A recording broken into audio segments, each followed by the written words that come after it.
This year's Queen's speech has sparked an angry backlash on social media because the monarch addressed the nation on social issues while sat in front of a gilded piano. The 92-year-old's annual Christmas Day speech, which placed her in the ornate surroundings of the White Drawing Room in Buckingham Palace, saw her discussing heavyweight subjects such as tribalism while perched in front of the 19th-century gold piano originally made for Queen Victoria. The sight of the extravagant musical instrument prompted discussion over whether it was the right backdrop for a speech that addressed rich and poor on Christmas Day, with many struggling with austerity.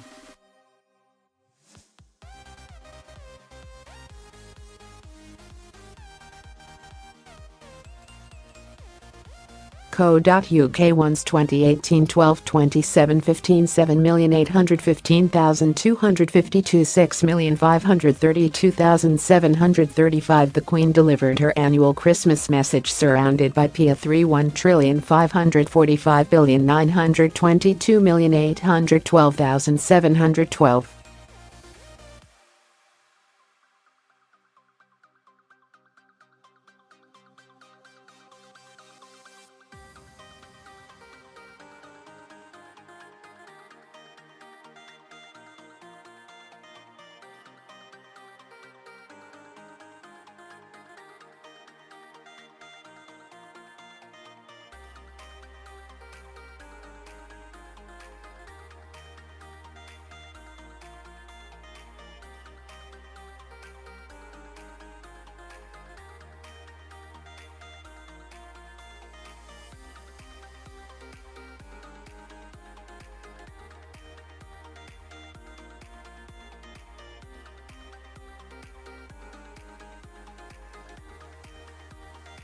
dailymail.co.uk 1's 2018 12 27 15 7,870,222 6,532,735. Image 16 1,545,923,108,437. JPG height equals 110, width equals 634, alt equals class equals border image. Share copy link to paste in your message. Queen touches on political divisions in her annual Christmas speech. Loaded. 0% progress, 0%. 0 o'clock PREVIOUSPLAVSKIPLIVEMUT. He 0 o'clock current time, 0 o'clock duration time, 0 o'clock full screening text video quality foreground white black cian blue yellow magenta cyan opaque semi opaque with background white black cian blue yellow magenta cyan opaque semi transparent window white black cian blue yellow magenta cyan opaque semi transparent font size 50%, 75%, 100%, 125%, 150%, 175%, 200%, 300%, 400%. Text edge style non-erased precision affirm drop shadow fin familiar depth monospace serif proportional serif monospace sans serif proportional sans serif casual script small caps depth style minimize expand close perched next to a writing desk. The Queen wore a silken lace cocktail dress by Angela Kelly and a gold, ruby, and diamond brooch, a present from her husband Prince Philip in 1966. At Tech FTW wrote, "I liked the bit where she was sitting on a gold chair in a gold room with her gold fire guard and gold clock in front of a gold mirror beside the gold piano, writing with her gold pen next to the gold picture frame, wearing her gold bracelet, talking about poverty." Queen's speech.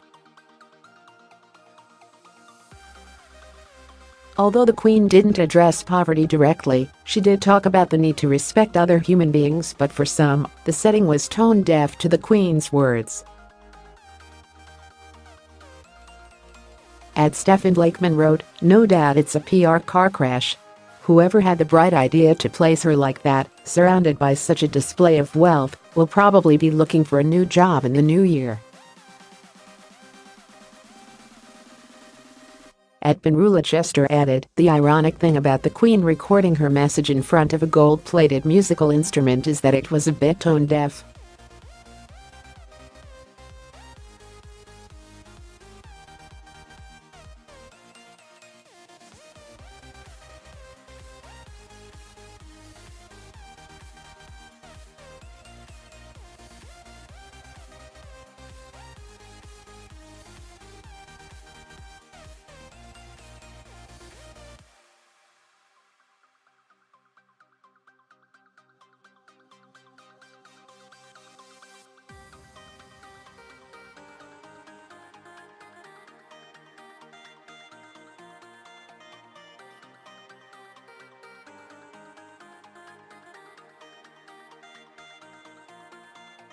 Dailymail.co.uk once 2018 12/27 15 7,870,238 6,532,735 Image of 8 1,545,923,070,538 JPG height equals 114 width equals 634 alt equals class equals book border image share copy link to paste in your message. The Queen's gilded Erard piano that sparked a concerto of comments. The eye-catching piano is the work of Erard, the French firm whose instruments were famously used by Chopin. It was bought by Queen Victoria in 1856, but the piano isn't, as some on Twitter have claimed, entirely made of gold. Comprising pine, satinwood, and mahogany, it is mounted on brass and gilt bronze, and has a gilded, decorated with gold leaf, finish.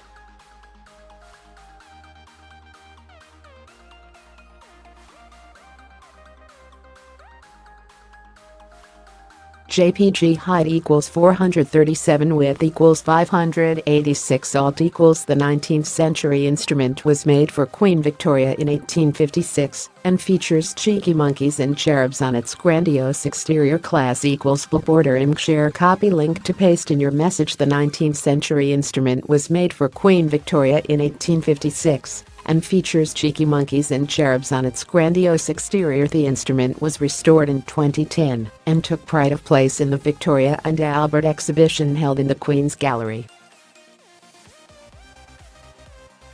Highly decorated, the 19th century piano features monkeys and cherubs, something which attracted Queen Victoria to it in the first place. The value of the piano is uncertain as it is a one-of-a-kind model, but according to Classic FM, Erards from a similar time period fetch prices of around $175,000, £138,000. However, others defended the Queen, saying it's not unexpected that she might live in luxury. At BLACKBEAR001 pinned, most golden people would never acknowledge the existence of poverty. Brava, Queen Elizabeth! And thanks for all your activities that highlight and alleviate poverty in United Kingdom and elsewhere in our world. At SARAHGAYL, he 695 wrote, to have a queen and treat her like one, and then complain that her lifestyle is too fancy. It's annoying. Don't have a monarchy then. At Bunyami added, but she already owns these things. By throwing away a piano it isn't helping anyone, it's just one less item in her home. As a disabled person myself, yes, it is difficult, because my entire life costs more than your average life, but I'm not angry, because the Queen has a gold piano. The broadcast was recorded on December 12 and produced this year by Sky News. It ended as it had begun, with singing from the choir of King's College, Cambridge. What did the Queen say? Her 2018 Christmas message in full for many, the service of 9 lessons and carols from King's College, Cambridge, is when Christmas begins. Listened to by millions of people around the world, it starts with a chorister singing the first verse of Once in Royal David City. The priest who introduced the service to King's College Chapel, exactly 100 years ago, was Eric Milner White. He had served as a military chaplain in the First World War. Just 6 weeks after the armistice, he wanted a new kind of service which, with its message of peace and goodwill, spoke to the needs of the times. 2018 has been a year of centenaries. The Royal Air Force celebrated its 100th anniversary with a memorable fly-past demonstrating a thrilling unity of purpose and execution. We owe them and all our armed services our deepest gratitude. My father served in the Royal Navy during the First World War. He was a midshipman in HMS Collingwood at the Battle of Jutland in 1916. The British fleet lost 14 ships and 6,000 men in that engagement. My father wrote in a letter, "How and why we were not hit beats me. Like others, he lost friends in the war." At Christmas, we become keenly aware of loved ones who have died, whatever the circumstances. But, of course, we would not grieve if we did not love. Closer to home, it's been a busy year for my family, with 2 weddings and 2 babies, and another child expected soon. It helps to keep a grandmother well occupied. We have had other celebrations too, including the 70th birthday of the Prince of Wales. Some cultures believe a long life brings wisdom. I'd like to think so. Perhaps part of that wisdom is to recognize some of life's baffling paradoxes, such as the way human beings have a huge propensity for good and yet a capacity for evil. Even the power of faith, which frequently inspires great generosity and self-sacrifice, can fall victim to tribalism.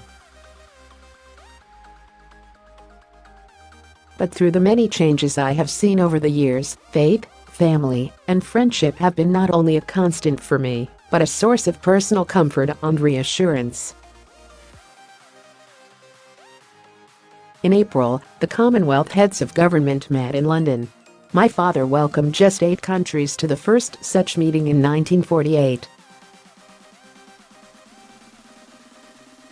Now the Commonwealth includes 53 countries with 2.4 billion people, a third of the world's population. Its strength lies in the bonds of affection it promotes and a common desire to live in a better, more peaceful world. Even with the most deeply held differences, treating the other person with respect and as a fellow human being is always a good first step towards greater understanding. Indeed, the Commonwealth Games, held this year on Australia's Gold Coast, are known universally as the Friendly Games because of their emphasis on goodwill and mutual respect. The Christmas story retains its appeal since it doesn't provide theoretical explanations for the puzzles of life. Instead, it's about the birth of a child and the hope that birth 2,000 years ago brought to the world. Only a few people acknowledged Jesus when he was born. Now billions follow him. I believe his message of peace on earth and goodwill to all is never out of date. It can be heeded by everyone. It's needed as much as ever. A very happy Christmas to you all.